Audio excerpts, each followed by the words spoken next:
নমস্কার, আমি বাঙালি রান্নাবান্না থেকে বলছি। আজকে ঘুগনি কীভাবে করে দেখাবো। তার জন্য মটর নিয়ে নিয়েছি, লবণ দিয়ে দিলাম, একটু হলুদ দিয়ে দিলাম, একটু জল দিয়ে দিলাম। এটা ভালো করে এখন সিটি দিয়ে নেব। আর জলটা মাপসই দিতে হবে, দিলে মটরটা ভালো হবে। মটর থেকে এক গাঁট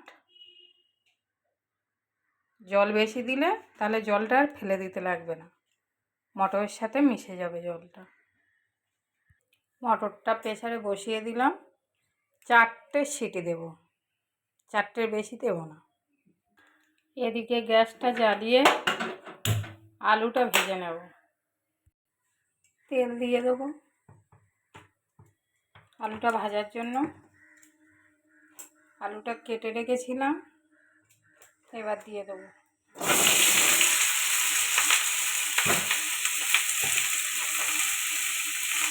একটু লবণ দিয়ে দেবো,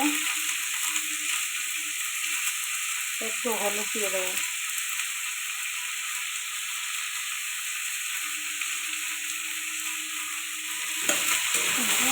একটু কষাতে থাকবে।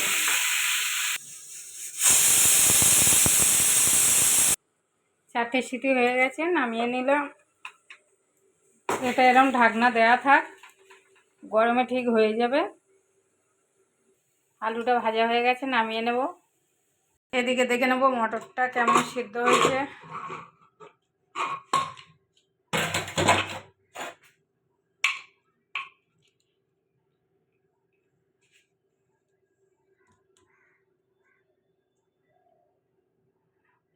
সিদ্ধ হয়ে গেছে এইভাবে।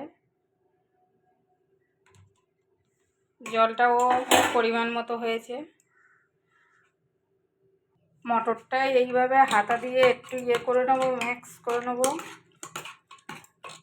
যাতে ঘুগনিটা ভালো হয়। ফোড়ন দিয়ে দেবো শুকনো লঙ্কা, তেজপাতা দিয়ে দেবো, পেঁয়াজ,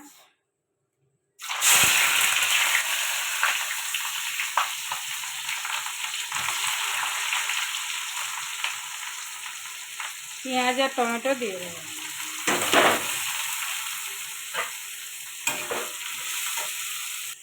আলু আর মটরে লবণ দেওয়া ছিল, আর অল্প করে একটু দিয়ে দেবো, যেহেতু টমেটো পেঁয়াজটা একটু নরম হয়ে যাওয়ার জন্য।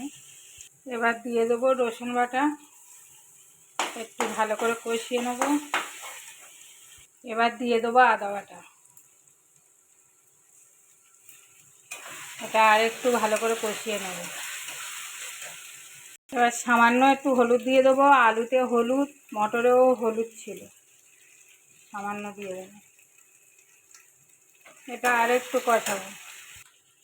লঙ্কার গুঁড়ো দিয়ে দেবো, এটা আর একটু ভালো করে কষাবো। একটু অল্প করে চিনি দিয়ে দেবো কালারটা আসার জন্য।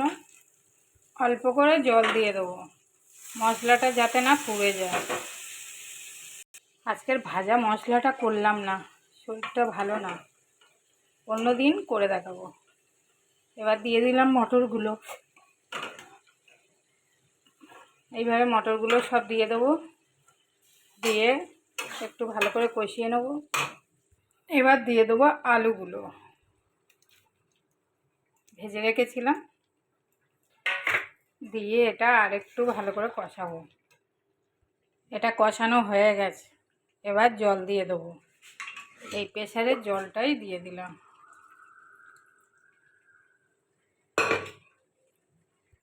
ঘুগনিটা হয়ে গেছে, এবার নামিয়ে নেব। একটু সানরাইজ গরম মশলা দিয়ে হয়ে এসছে। এখন দিয়ে দেবো সানরাইজ গরম মশলা।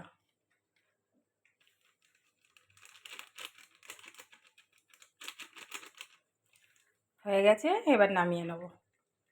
হয়ে গেছে। আপনাদের যদি ভালো লাগে লাইক, কমেন্ট, শেয়ার করবেন। নমস্কার, রাখছি।